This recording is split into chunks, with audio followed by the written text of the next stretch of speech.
and I'll start writing your name down. That way we can move seamlessly into the question and answer portion.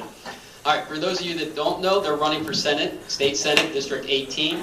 District 18 is essentially kind of the South Tampa district, but it goes west to the Pinellas County line, north to the Pasco County line, and east to about I-275 as it turns north to meet I-75. So with that, first up alphabetically is Mr. Bob Buesing. Go ahead, Bob, the floor is yours. Yes, sir. It's hard for a lawyer to stick to 2 minutes, so I wrote this one down. I'm Bob Buesing, and I'm running for the State Senate District 18 to improve the lives of our residents. This is a brand new open seat covering the western 40% of Hillsborough County, and it's a real opportunity to bring our community's common sense values to Tallahassee. I'm opposed to fracking, and I'm opposed to allowing fracking companies to conceal the chemicals they pump into the groundwater. My opponent, Dana Young, has voted for both of those things. And she also voted to restrict our right to ban fracking locally. I have spent many years working statewide to expand early learning, access to health care, and financial literacy. Unlike my opponent, Dana Young, I am opposed to open carry guns on college campuses. I am opposed to placing draconian restrictions on women's family planning clinics. I've been endorsed by the Tampa Bay Times, and I hope you read that, Florida Conservation Voters, the Everglades Trust, and the Sierra Club Florida, and the Florida Education Association, and the Hillsborough Classroom Teachers, and as of 2 hours ago, I was endorsed by President Obama as one of 13 state candidates. I am not in this to help the special interests. I will actually roll up my sleeves and work to make my community a better place. This is not about me, it never has been. It's about building community, and to prove that, I will donate my entire state senate salary to the YMCA. My opponent, Dana Young, is wrong on the issues, and she will lose to me if she debates those issues because most of the people in this district are with me. That's why this is the 6th candidate event she has skipped. She skipped Northdale, Keystone, League of Women Voters, and Kiwanis Club, among others. She's trying to avoid answering the voters' questions about her extreme record because it's not a match for our community. So then she chose to lie about her fracking record and hope we didn't notice. But she got caught by PolitiFact for trying to mislead the voters. Now she's trying to smear my stellar reputation with $1 million worth of TV ads worth of ridiculous falsehoods. I wish she instead would use that money for low-income kids to learn how to swim or learn how to read in after-school programs. I'll tell you more later. All right, up next in alphabetical order is Mr. Joe Redner. Come on up, Joe. Since Dana's not here, I think we ought to get some more time. Do you know there's not one independent in Tallahassee? Not one. I'm in this race because we need an independent in Tallahassee who is beholden to no special interest except the people of Florida and our natural resources. I am that person. I just can't sit idly by and watch people like my opponent, Dana Young, destroy our tourism industry by destroying the environment. Tourism is our #1 industry. It keeps us from paying a state income tax. We can't afford to lose it. I'm an adult business owner. I also own a craft brewery and lots of other businesses too. I've employed hundreds of people in the last 35 years, and I've done very well for myself. But I've always made sure my employees do well too. I've been an activist in Tampa my entire adult life. They say you can't fight City Hall and win. Well, I did, over and over again. I fought the city when they came after our First Amendment rights. I sued the county commission when they banned Gay Pride Month. I built a park in West Tampa to improve a blighted neighborhood. I stand up and fight for what's right. And it's my nature, and I've always been successful at it. Some of you will only see me as an adult business owner. That's okay with me. But let me tell you something. I don't lie, I don't cheat, and I don't steal. I treat people with the respect that they deserve. Ask my vendors, ask the people I do business with, and ask my employees. I don't lie, cheat, or steal, and I don't let others do it in my name, which is going around. As a contrast to Trump, you can be a successful business person and not be a liar, a cheat, and a thief. You can also be a business person who cares deeply for the environment and your fellow human beings. A person who can get things done in government. We can't afford business as usual anymore. Thank you. Thank you, Mr. Redner. And just as a reminder, raise your hands if you have questions. I'm looking for you. So, but at this time, let's welcome up Mr. Upthegrove. Come on up, Sheldon.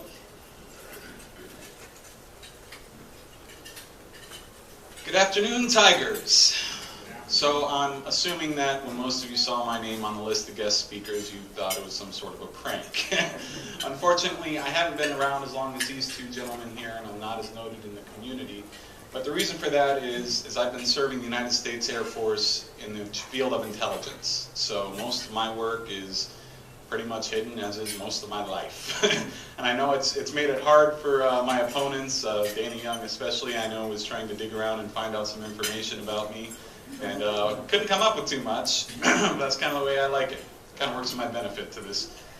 But anyhow, so yes, my name is Sheldon Upthegrove. I'm a fifth-generation Floridian. If you look on the northeast side of Lake Okeechobee, you'll see a little town called Upthegrove Beach. That's where my ancestors are from. We've been around for a very long time. Because of that, I feel that the state of Florida, I mean, it runs in my veins. Tampa especially, I love this place. I moved here during my college years and have tried to find a way to get back ever since. So when I was offered a job at United States Central Command, I took it. I look forward to today's debate. I can guarantee you I will not accuse Bob of getting the questions ahead of time. And that's all for me. Let's get to the questions. All right. Thank you, Mr. Upthegrove. All right, give me a second here as I get this mic off. All right, and last but not least, certainly the elephant in the room, or that everybody's aware of, Miss Dana Young, of course, is not here. Just so everybody's aware of what happened there, just kind of give you a real quick backstory before we get into questions. She was confirmed, and of course, Miss Louise Sykes-Ferguson did pass away. Her funeral is scheduled today from 11 to 12, followed by a reception. So, of course, we extended the invitation. We'll come here after the funeral. She's not here. I'm not here to judge whether it's a right or wrong decision. Just felt that our members should have the information as to what's going on in the backstory there. So, with that, if there's any questions, raise your hand now. I'll come around and find you. If not, I'll kick things off. But I prefer not to do that. Any questions from the? Yep, there we go. Perfect. And just remember, members only. If you're not a member, raise your credit card. You can become one today. I know Miss Overton is. Just remember to state your name first for the benefit of the Garfield Committee. There you go, Miss Overton. Hi, I'm Kimberly Overman, and I am a member. Thank you. We have a bit of a challenge in the city of Tampa. It is quite difficult for us to focus our resources and the resources we're able to keep as a city on transportation, and clearly that's an issue for us to compete around the country. My question to you is, when you get elected, are you or would you be supportive of establishing a referendum for the city of Tampa to be able to fund its own transportation needs, given we have lack of representation at the Board of County Commission level? Thank you. The mic's with you, Joe, so go ahead and start it off. Well, I'm for Home Rule Powers Act. When I was fighting the government back when, something I ran into all the time was the Home Rule Powers Act, where the city government, I was checking how much power they had, how much the state had, and they had the power. Gradually, this Republican administrations through the past have gradually eroded that. They have taken away home rule powers one at a time. And I think we should really study that and give most of them back. Yes, I do believe that we need some kind of comprehensive transportation policy from the state government that allows cities and counties and almost, kind of forces them to do something about transportation. We don't want people, look, I'm against the train tracks and the light rail on the train tracks, because that's going to block traffic, and that's going to keep cars on the road that are going to keep spewing the poison into the air, the CO2 into the air. We need light rail that's elevated. It's like monorail, like Disney World, where the traffic can move freely underneath of it. And you know, we were riding down here this morning and I was looking at all the interstates. And when I was a kid, when the interstates were going, some of them had the clover leaf for the traffic. And I thought then, I said, why didn't they do this right? Why didn't they put those clover leaves at every damn entrance and exit? Because then traffic would move free. All right, Joe. We know why they didn't, because they didn't want to spend the money. And that's what we're going to have if we don't have a comprehensive bill up there to get this transportation. Mr. Redner, if you could please pass the mic. Thank you, sir. Kimberly, your question was, should the state allow a municipality to conduct its own transit referendum so that you can improve the municipality? My answer is absolutely yes. We've had a terrible problem in the state with this extreme thinking that comes out of the Florida House of Representatives, where Dana Young was the majority leader, that it's somehow a tax increase if the people of a community voluntarily pass a transit referendum which improves the property values and improves transportation within their community. Mayor Bob Buckhorn has been strong in favor of that. Right now, under state law, it's limited to counties. And you've seen locally what happens is the cities vote in favor, the counties vote against, and we go nowhere. I would say absolutely, let's let the cities have that referendum. Part of my life experience is Leadership Tampa Bay, and Leadership Florida. And one thing you learn from those programs is you want people to love their cities, not just tolerate it, not just a place. You want them to be invested in it and care about it. But as Joe just mentioned, if you take away all the power for people to control their own destiny, you destroy the ability of people to fall in love with their cities. So yes, that's part of my transportation platform, and I can't wait to co-sponsor that bill. Thank you, Bob. Mr. Upthegrove. So I think this is one of the issues where we pretty much agree on most accounts, except for I would add in there, as we've seen with a lot of referendums and extra taxes, because they are still a tax. Right now, we vote for that tax and we say, sure, let's do it. Plain language and a sunset date. Those are the two things that I would add on to that bill, because as we've seen with like the Florida Turnpike system, for example, things that get added on, these extra tolls where they say, okay, it's going to be for a certain amount of time, and then guess what? It keeps on going. I mean, heck, look at your income tax. That was only supposed to be a very limited amount of time to pay back some more debt. Guess what? I'm still paying income tax. So are you. So those are the only things I would add on to that. Otherwise, I actually agree with both these gentlemen. Okay. Thank you, Sheldon. Mr. Dershmer. My name's Matt Dersheimer. 12 score and no years ago, our founding fathers wrote the following: and to assume among the powers of the earth the separate and equal station to which the laws of nature and of nature's God entitle them. How will you use the laws of nature to serve we the people as our senator? I guess on this one, Mr. Upthegrove, you want to take this one first? Good question, first of all. That gives you a minute to think. But so the laws of nature, right? So what are we really talking about when we say the laws of nature? We're talking about the inherent right of a human being to exist, to live happily. That's something that our forefathers definitely put down. The pursuit of happiness was a good thing. And how do we do that? Well, we have to actually use the laws of man in order to enable the laws of nature. Give the power back to the people. Put the power back down at the lowest possible level so that people have that freedom to live their lives the best that they can in the way that they want to, as long as they're not hurting anyone else. That's the way I interpret the question anyways, but these guys may have some different opinions on that. I'm not sure exactly what that means. If you're talking about, so what brought to my mind is the differentiation between constitutional rights and fundamental rights. I believe that the Constitution wrote down some of our fundamental rights, but not all of them.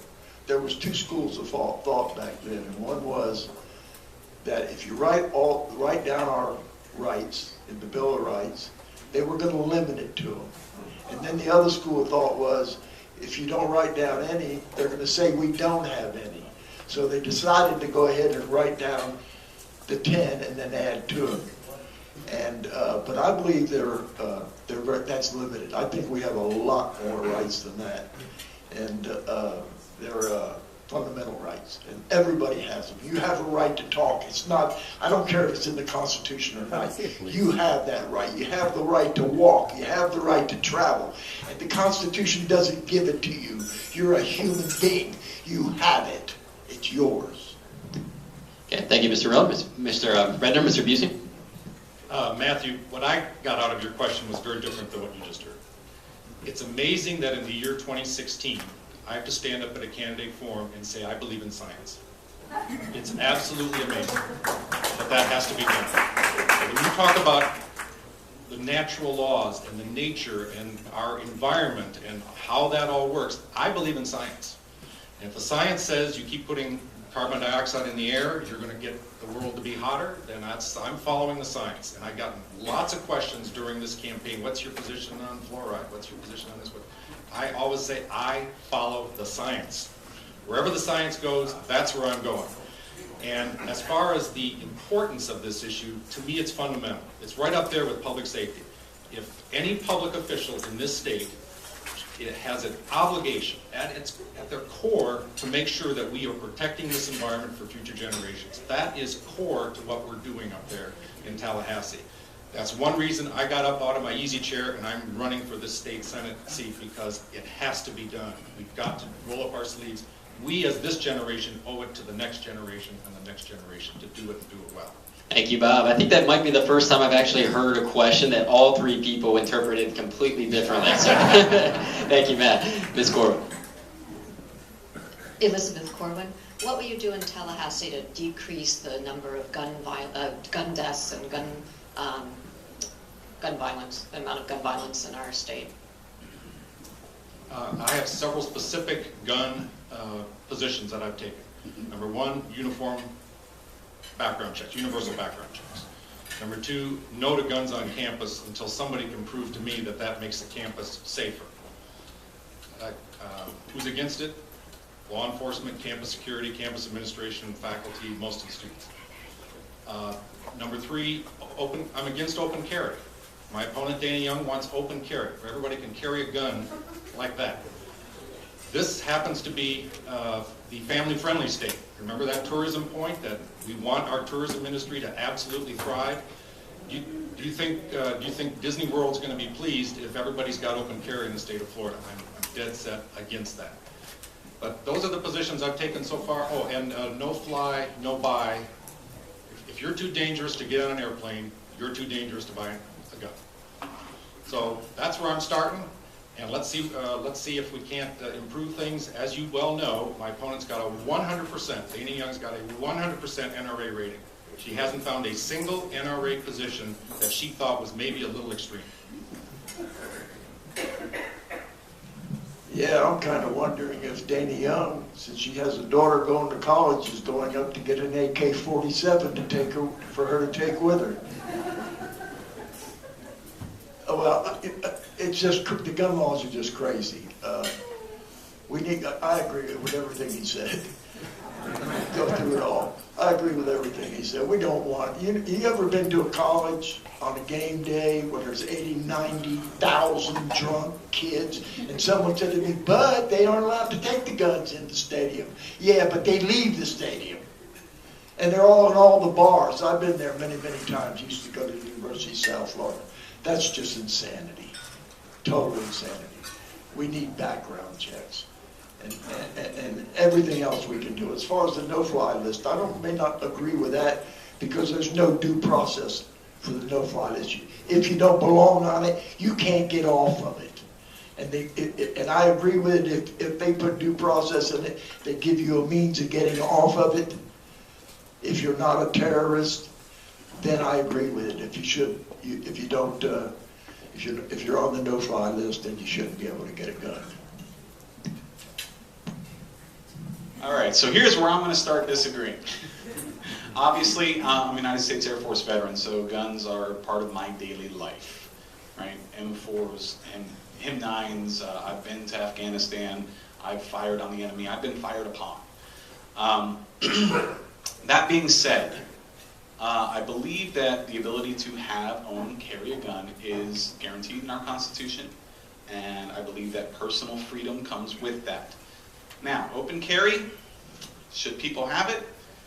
I don't know that we should limit it, but I'm going to tactically advise against anyone I know to open carry, because from my perspective, that's the first way to get shot in an active shooter situation, if you ask me. He's not going to stop because he sees you carrying a gun. He's just going to shoot you in the back of the head first. So I don't believe that's a good tactical decision. But allowing people to have guns on campuses, I'm actually for that. Now, I don't believe they should be parading them around. The same rules should apply there, just as everywhere else. You can't be displaying the weapon in a menacing manner. People want to look at the science, right? So let's look at the science of gun control. Chicago, do I even need to go there? Do I need to put out the stats of how many people die over there on the weekend? Texas, some of the best, open laws there are about guns, and guess what? Their numbers in any city in Texas do not come anywhere close to what is in Chicago. Okay, all right, next question. What's going to be Miss Sink? I thought I had her signed up, as she disappeared. Oh, there you are. You left me. There we go. I didn't see you get Sorry, I was trying to sneak around to see the timer. I couldn't see how close he was. All right, next question from Miss Sink. So I'm incredibly frustrated about the idea that there is another candidate in this race who refuses to stand up in front of the people. I just came from Mrs. Ferguson's funeral. I'm here, and I'm until 2 o'clock. There's a reception, and I'm going there too. I have 7 seconds left. So this is my question. You all have been out talking to voters in this district. What are you communicating with them? How do you communicate with them that we have another candidate who feels entitled that she doesn't have to show up, and because she has the most money, she thinks she's going to win? So buying an election, right? That's pretty much what it comes down to for at least the Republican Party in this one. I find it interesting that this seat pays about what I make as a staff sergeant in the Air Force. So for me, it's an even trade, right? But yet the Republican Party is willing to put $1 million into what is normally considered a $250,000, $300,000 seat. That's pretty telling. We've been around the block. I've gotten to see these gentlemen quite a few times because I gotta say, I mean, they're hard workers, I'm a hard worker. We are out every chance we get. I mean, I've got a full-time job trying to protect the nation, so I don't get out as often as these two guys, but when I do, we're out here talking to people, trying to tell them about why we want to help them. And all we hear from that camp are crickets, and maybe some very, very large mailers that I have to imagine are extremely expensive.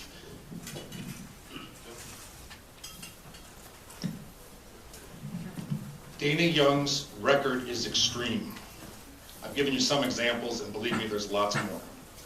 She does not want to face an audience like this and try to defend a record that is out of sync with our district. And so this is her first strategy. She's not going to show up. As I said, this is not the first time. This is the 6th time she hasn't shown up. Second thing she's going to do is pretend she didn't do it. I didn't really do that stuff. Well, she's caught. The third thing she's going to do is attack me personally, try to hurt my crazy stuff. And one correction, I think they're heading toward $3 million in this race. So yes, when I'm talking to voters, I'm explaining this is my side. If you'd like to hear from Dana Young, feel free, but you're going to have trouble finding her. Dana Young, let's see, I pulled up something that says revisionist history with Representative Dana Young. And Dana Young put out an ad that says she's against fracking and has been against fracking. Let's see, in 2016, she voted for a fracking bill, House Bill 191. Fracking companies from about using cancer-causing chemicals. She voted similar fracking legislation in 2015, House Bill 1205, and House Bill 1213. Oh, in 2013, House Bill 743. In other words, she's a liar. It's what she does. It's what I hear the Republicans doing on almost every ad on TV. It's what she's doing to Bob Buesing. 2 ads. Nothing but lies and misinformation. It's what they do. Be careful. It's what Mosaic does. It's what they all do. They put out commercials telling you they're taking care of the environment and then getting fined $2 billion for destroying the environment. We can't listen to them. Dig down deep. Find out what's really going on. Yep. Thank you all.